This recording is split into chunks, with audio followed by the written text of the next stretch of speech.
Hello everyone. In this video, I'm going to show you how you can cure leather in Icarus. Now to make cured leather, you're going to have to make some things first. For example, you're going to require the mortar and pestle. And secondly, you're also going to require the drying rack. Let me just try to find it right now. Now the drying rack should be over here to the tier 1 tech tree. Now for the mortar and pestle, it is a tier 2 tech tree, so you're going to have to be required at least at a minimum of level 10. Now, the reason why we need the mortar and pestle is because we do require to make some tree saps. Let me just make some right now.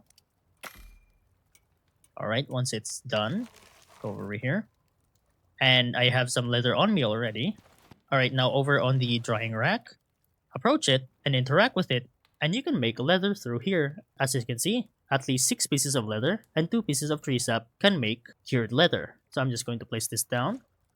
And I'm also going to place down some leather. And it should start processing the cured leather now. And that's pretty much about it on how to cure leather in Icarus.